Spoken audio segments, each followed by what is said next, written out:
नमस्कार विद्यार्थियों, मोहरी देवी तापड़िया कन्या महाविद्यालय जसवंतगढ़ के YouTube चैनल पर मैं प्रवक्ता मृत्युंजय खींची एक बार पुनः आपका स्वागत करता हूं। हम जो है आज राजस्थान के प्राचीन सभ्यता और प्राचीन सभ्यताओं के बारे में इस वीडियो में जिक्र करेंगे। विद्यार्थियों, इसके लिए जो है हमने एक राजस्थान का मैप बनाने की कोशिश की है। उम्मीद करता हूँ कि आपको ये अच्छा लगेगा।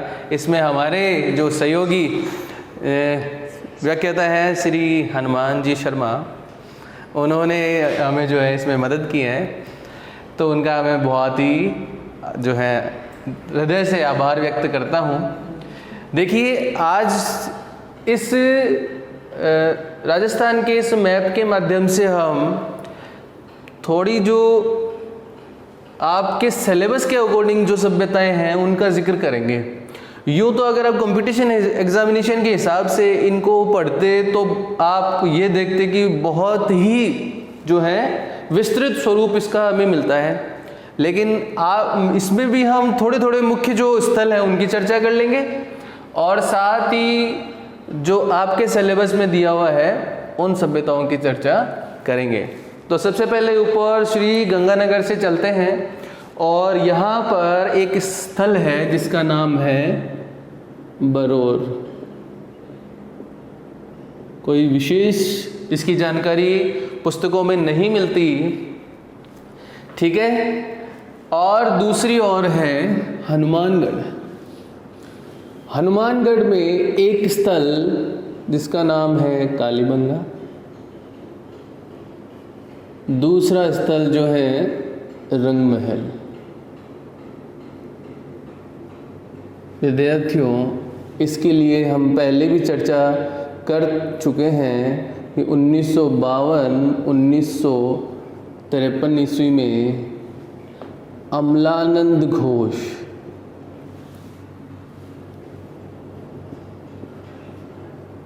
घोष ने इसकी खोज की है। ये खोज करता है और 1961 से लेकर 1969 ईस्वी के मध्य बीबी लाल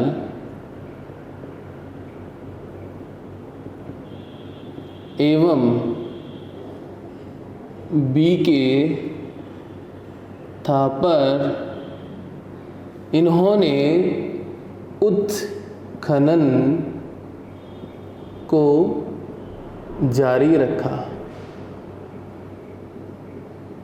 या पुनः उत्खनन करवाया, ठीक है।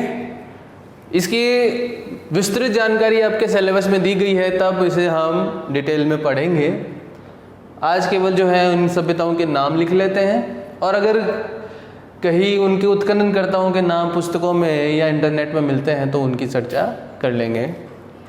दूसरा स्थल हमने लिखा है रंगमहल, और रंगमहल को भी जो है अमलानंद घोष ने ही खोजा है। इसकी तिथि जो है वह तो एग्जैक्ट तो नहीं मिलती, लेकिन कहीं कहीं 1952 मिलती है।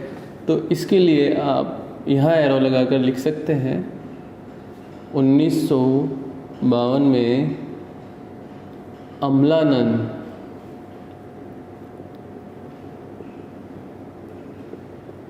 घोष ने इन्हें खोजा है। ये खोज करता है।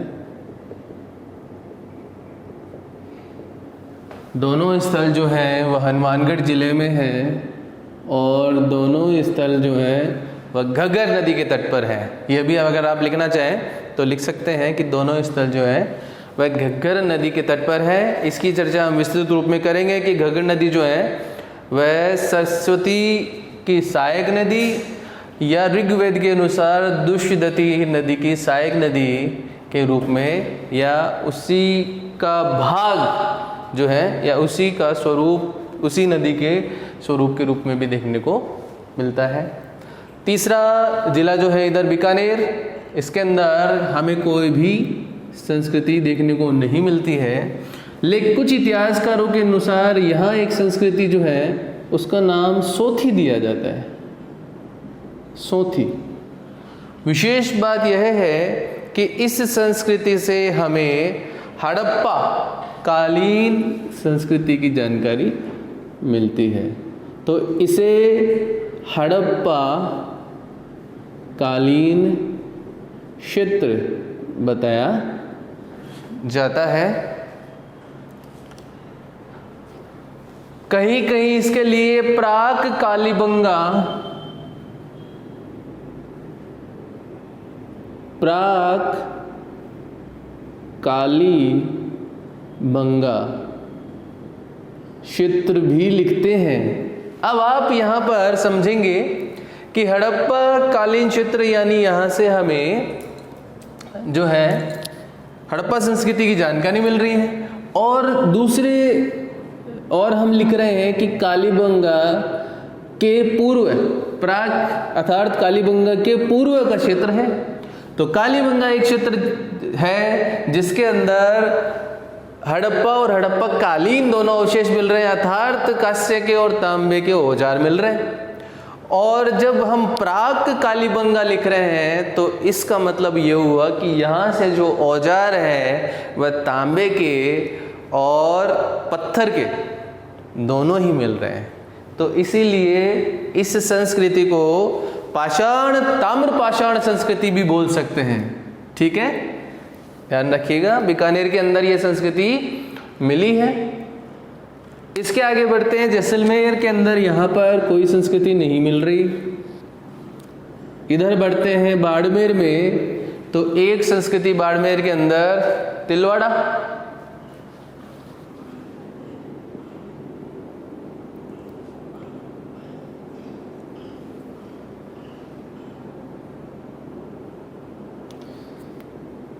तिलवाड़ा की जब बात करते हैं तो विशेष बात हमारे सामने एक आती है कि तिलवाड़ा से मानव आखेट की जानकारी मिलती है। केवल नाम जो है वो यहाँ पर हम देख लेते हैं, और जिन जिन का हमें पुस्तकों में उत्खननकर्ता का नाम मिलता है वह भी यहाँ पर जिक्र करेंगे, और इतना डिटेल में इनको यहाँ नहीं पढ़ेंगे, केवल आज परिचय कर लेते हैं इनका। तो तिलवाड़ा की बात कर रहे थे, और हमें यहाँ से जो है मानव के आखेट यानी कि मनुष्य के द्वारा शिकार किया गया ये जानकारी यहाँ से मिल रही है। इसके आगे बढ़ते हैं तो एक स्थल जालोर, जालोर जिले के अंदर भीनमाल,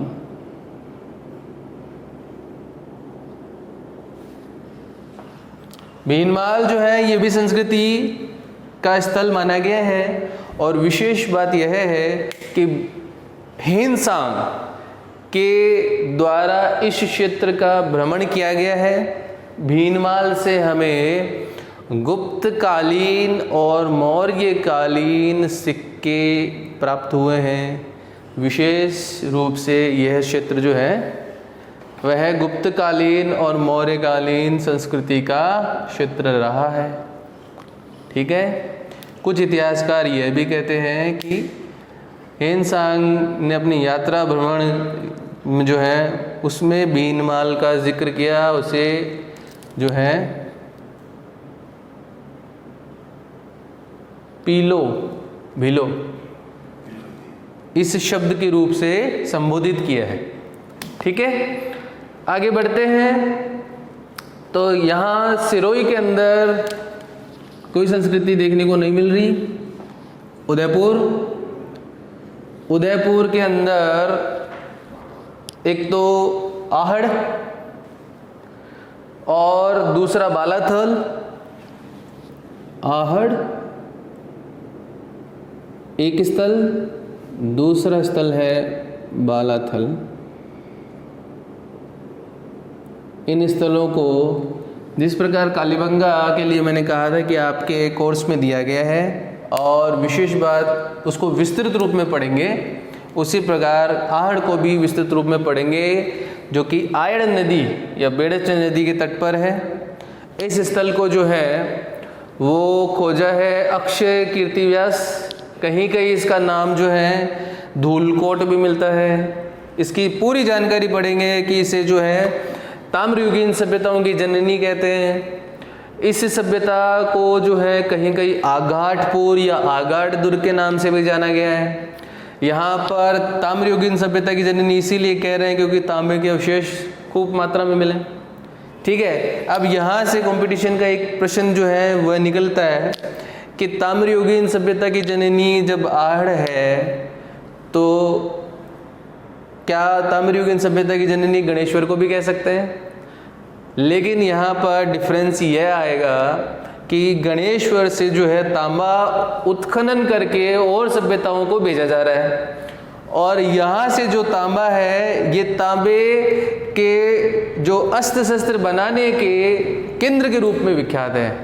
तो ताम्रयुगीन सभ्यताओं की जननी तो है आहड़, और जो सिंधु घाटी सभ्यता के राजस्थल गणेश्वर से तांबे का उत्खनन सर्वाधिक रूप में राजस्थान में किया गया है। ठीक है, ये प्रश्न जो है पूछा गया है। इसके अलावा इसमें नाम जो है अक्षकीर्ति व्यास, रत्नचंद्र अग्रवाल और एच.डी. साकलिया का मिलता है कि उदयपुर में ये स्थल प्राप्त होता है।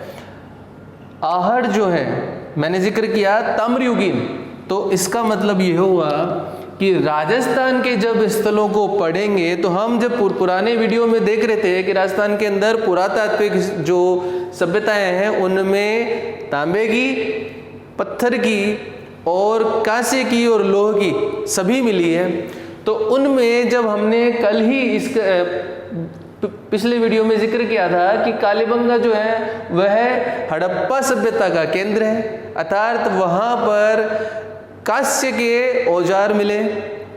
तो कांस्य के और तांबे के जो औजार है वह हड़प्पा से, कालीबंगा से मिल रहे हैं, और इसके अलावा इससे पूर्व का स्थल आहड़ है जहाँ से तांबे के औजार मिल रहे हैं।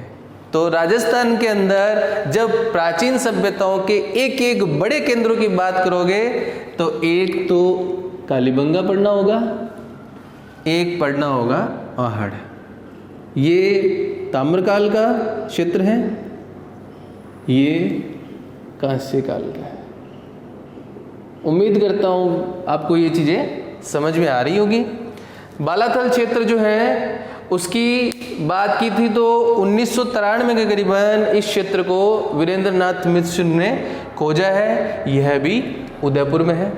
इसके आगे बढ़ते हैं तो डूंगरपुर के अंदर कोई स्थल जो है वह नहीं देखा जा रहा, यहीं पर बांसवाड़ा में भी नहीं देखा जा रहा, इसके अलावा प्रतापगढ़ में भी नहीं है। राजसमंद की बात करते हैं तो एक क्षेत्र जो है वह मिलता है गिलोन, और गिलोन क्षेत्र जो है यह 1957-58 के करीबन बीबी लाल ने खोजा है, राजसमंद जिले में है। इसके आगे बढ़ते हैं तो पाली के अंदर जो है कहीं कहीं नाडूल एक स्थल मिलता है। ठीक है, और मारवाड़ के राठौड़ों की राजधानी भी रहा है ये क्षेत्र। इसकी चर्चा हम मारवाड़ के इतिहास पढ़ते समय पढ़ेंगे।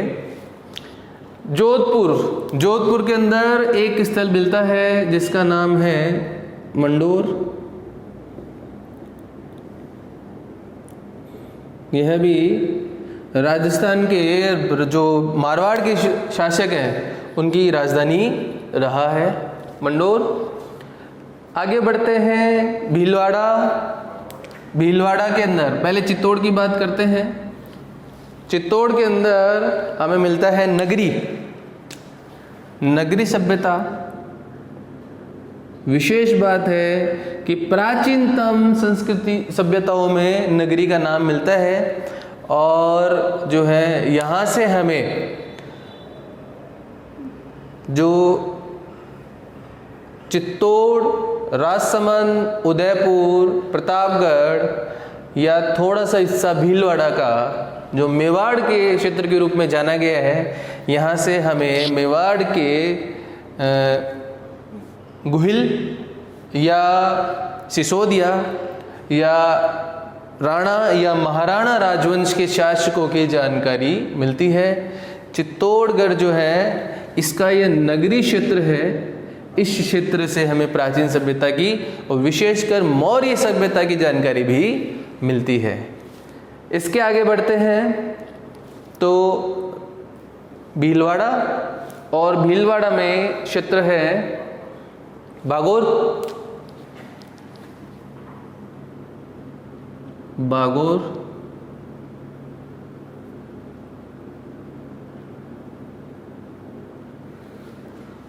बागोर क्षेत्र से हमें जो है वह पाषाण काल के जो है अवशेष प्राप्त होते हैं। बागोर का 1967 और 1968 में वीरेंद्र नाथ मिश्र ने इसकी खोज की है। बागोर क्षेत्र जो है वो भीलवाड़ा में कोठारी नदी के तट पर है, जो कि बनास की सहायक नदी है।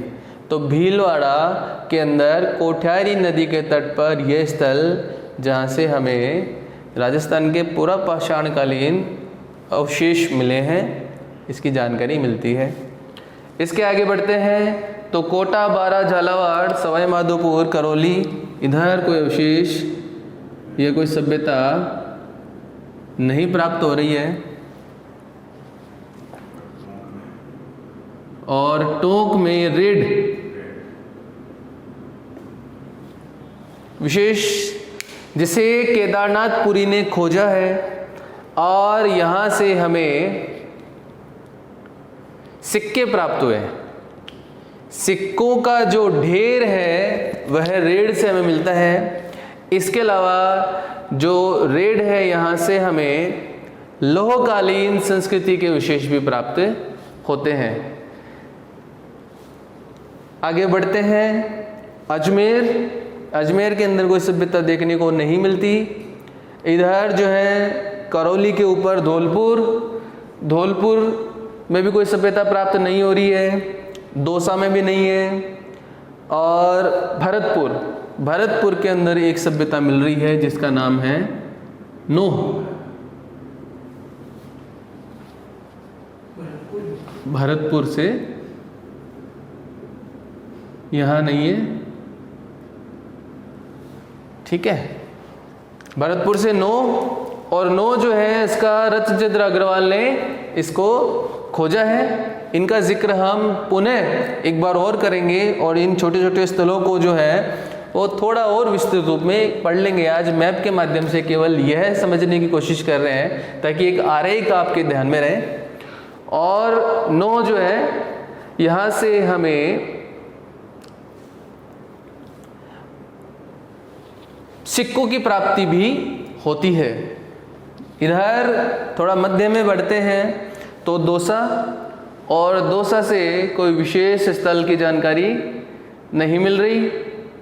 इधर बढ़ते हैं दौसा से जयपुर की ओर, तो जयपुर में सांभर और जोधपुरा, सांभर एवं जोधपुरा दोनों ही स्थल जो है वह जयपुर के अंदर है। जोधपुरा और सांभर जो है विशेषतः अजमेर के चौहान वंशी शासकों की जो है राजधानी भी रहा है। प्रारंभिक में जब अजमेर के शासक अजमेर को अपना कार्य क्षेत्र नहीं बनाए थे, उससे पहले जो है वो सांभर, जिसे कहीं कहीं शाकंभरी भी उन्होंने अपने अभिलेखों में लिखा है, इस क्षेत्र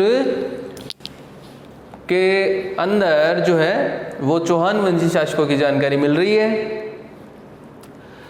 इधर जो है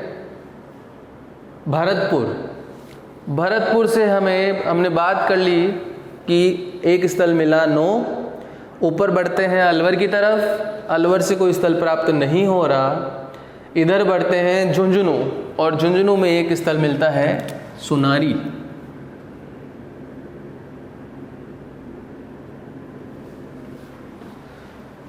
झुंझुनू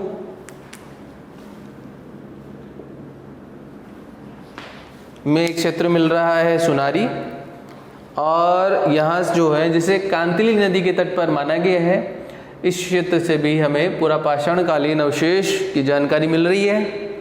और इसके अलावा जो है क्षेत्र है चूरू से कोई भी क्षेत्र नहीं प्राप्त हो रहा। एक बीच में जिला बच रहा है नागौर, यहाँ से हमें जो क्षेत्र है जायल,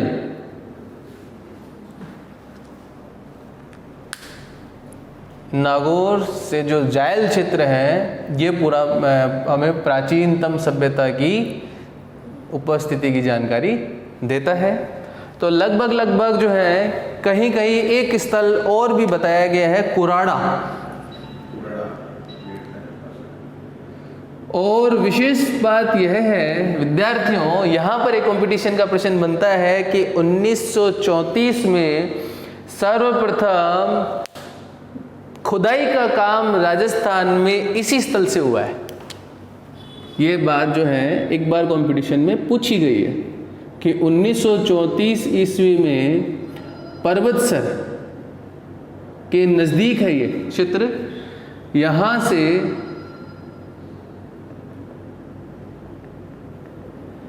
राजस्थान में उत्खनन का कार्य शुरू हुआ। तो इस स्थल को जो है हम देखेंगे जो कि नागौर में है। तो विद्यार्थियों आज जो है हमने इस नक्शे के माध्यम से प्रमुख स्थलों की जानकारी ली।